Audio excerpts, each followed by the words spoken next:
Genesis chapter 9. And God blessed Noah and his sons and said to them, Be fruitful and multiply and fill the earth.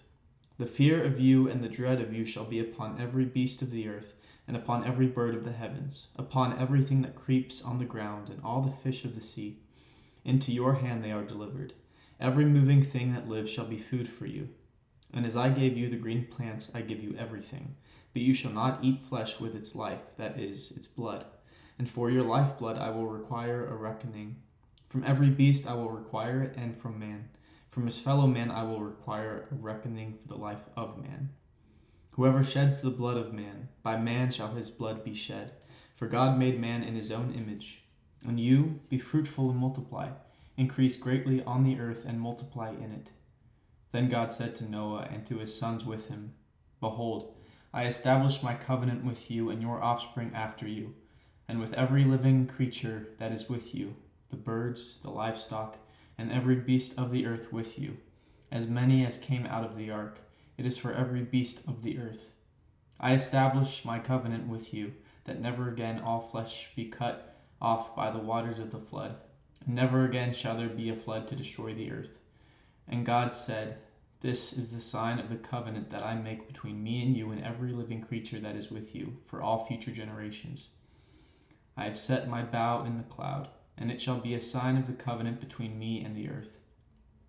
When I bring clouds over the earth, and the bow is seen in the clouds, I will remember my covenant that is between me and you and every living creature of all flesh.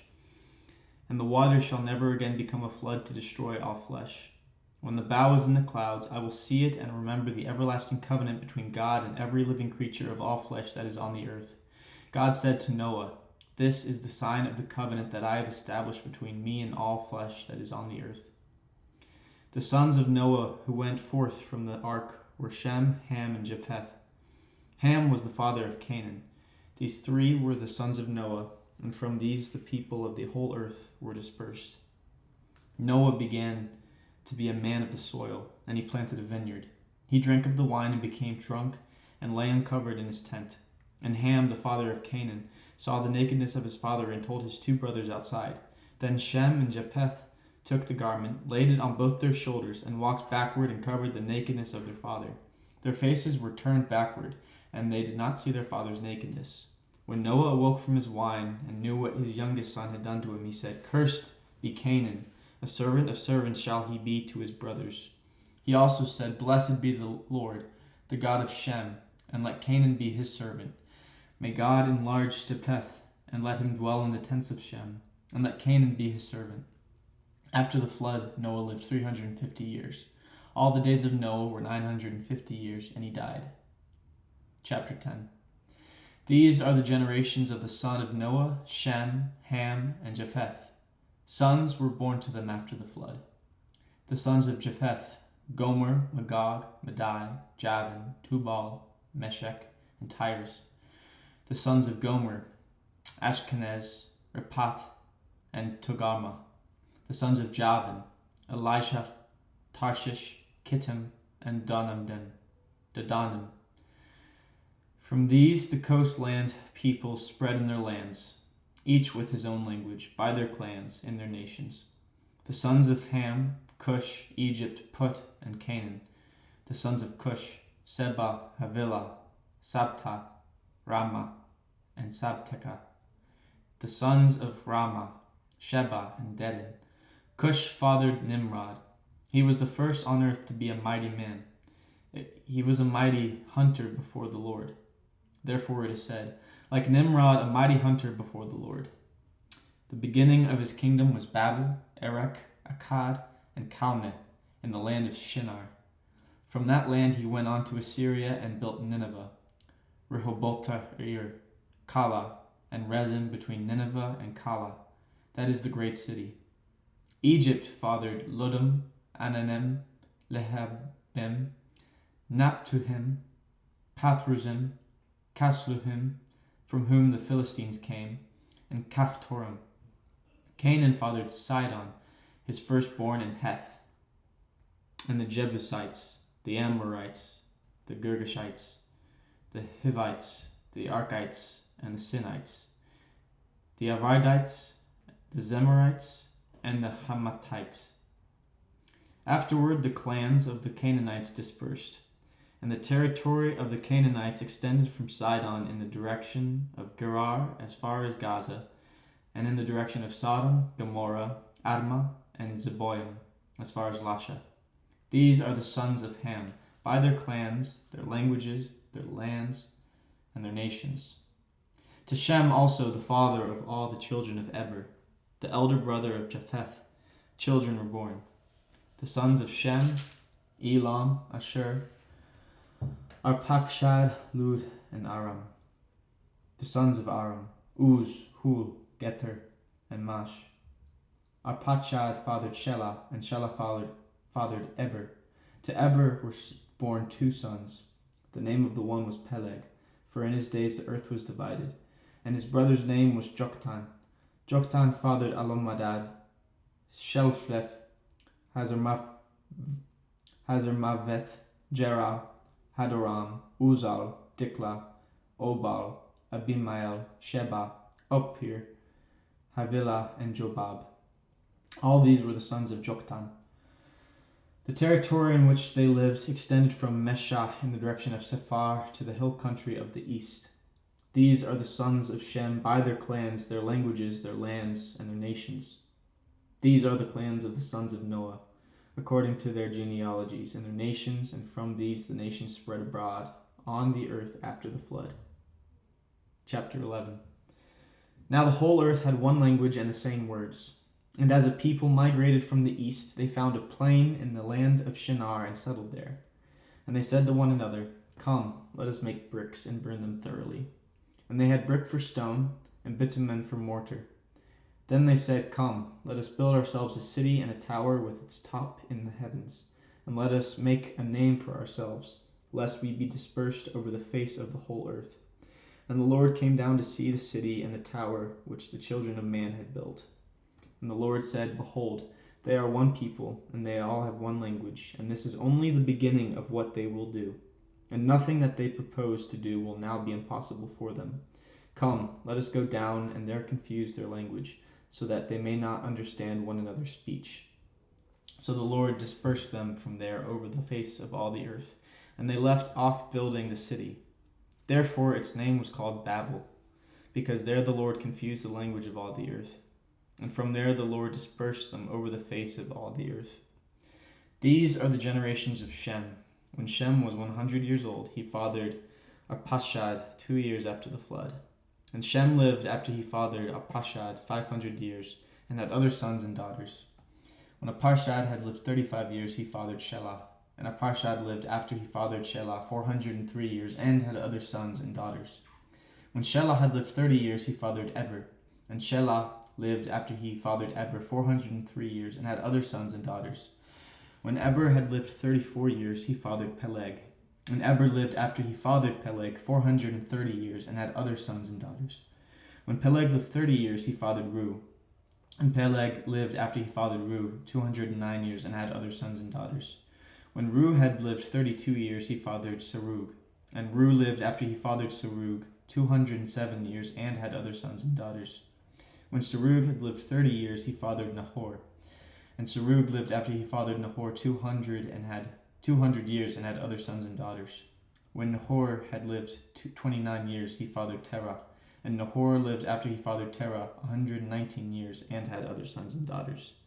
When Terah had lived 70 years, he fathered Abram, Nahor, and Haran. Now these are the generations of Terah. Terah fathered Abram, Nahor, and Haran fathered Lot. Haran died in the presence of his father Terah in the land of his kindred, in Ur of the Chaldeans. And Abram and Nahor took wives. The name of Abram's wife was Sarai, and the name of Nahor's wife Milcah, the daughter of Haran, the father of Milcah and Ishka. Now Sarai was barren, she had no child. Terah took Abram his son, and Lot to the son of Haran, his grandson, and Sarai his daughter-in-law, his son Abram's wife. And they went forth together from Ur of the Chaldeans to go to the land of Canaan. But when they came to Haran, they settled there. The days of Terah were 205 years, and Terah died in Haran. Chapter 12. Now the Lord said to Abram, Go from your country and your kindred and your father's house to the land that I will show you. And I will make you a great nation, and I will bless you and make your name great, so that you will be a blessing. I will bless those who bless you, and him who dishonors you I will curse. And in you all the families of the earth shall be blessed. So Abram went as the Lord had told him, and Lot went with him. Abram was 75 years old when he departed from Haran. And Abram took Sarai his wife, and Lot his brother's son, and all their possessions that they had gathered, and the people that they had acquired in Haran, and they set out to go to the land of Canaan. When they came to the land of Canaan, Abram passed through the land to the place at Shechem, to the oak of Moreh. At that time the Canaanites were in the land. Then the Lord appeared to Abram and said, To your offspring I will give his land, this land. So he built there an altar to the Lord, who had appeared to him. From there he moved to the hill country on the east of Bethel and pitched his tent, with Bethel on the west and Ai on the east. And there he built an altar to the Lord and called upon the name of the Lord. And Abram journeyed on, still going towards the Negeb. Now there was a famine in the land. So Abraham went down to Egypt to sojourn there, for the famine was severe in the land. When he was about to enter Egypt, he said to Sarai his wife, I know that you are a woman beautiful in appearance. And when the Egyptians see you, they will say, This is his wife. Then they will kill me, but they will let you live.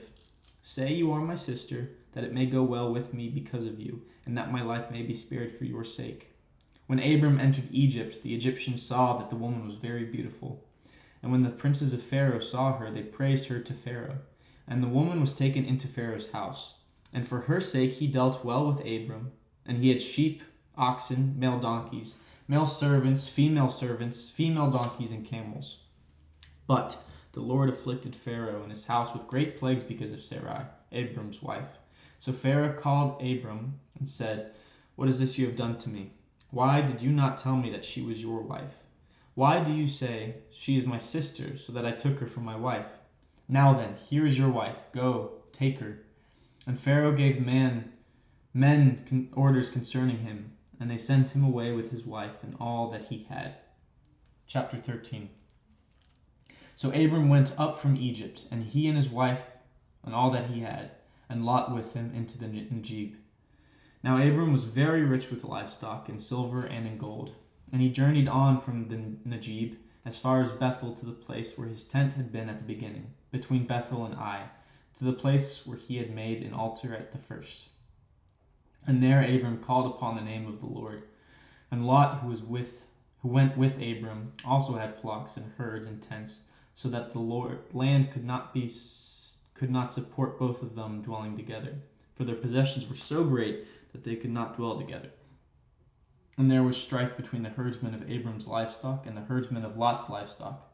At that time, the Canaanites and the Perizzites were dwelling in the land. Then Abram said to Lot, Let there be no strife between you and me, and between your herdsmen and my herdsmen, for we are kinsmen.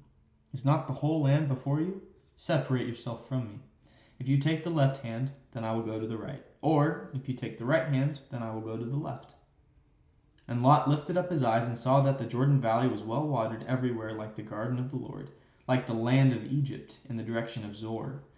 This was before the Lord destroyed Sodom and Gomorrah. So Lot chose for himself all the Jordan Valley, and Lot journeyed east. Thus they separated from each other. Abram settled into the land of Canaan, while Lot settled among the cities of the valley and moved his tent as far as Sodom. Now the men of Sodom were wicked, great sinners against the Lord. The Lord said to Abram, after Lot had separated from him, Lift up your eyes and look from the place where you are, northward and southward and eastward and westward. For all the land that you see I will give to you and to your offspring forever. I will make your offspring as the dust of the earth, so that if one can count the dust of the earth, your offspring can also be counted. Arise, walk through the length and the breadth of the land, for I will give it to you. So Abram moved his tent and came and settled by the oaks of Mamre, which are at Hebron, and there he built an altar to the Lord.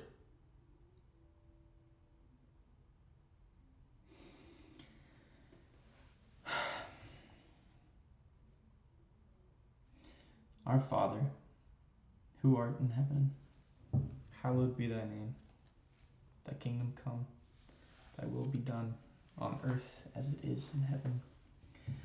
Give us this day our daily bread, and forgive us our debts, as we forgive our debtors. And lead us not into temptation, but deliver us from evil.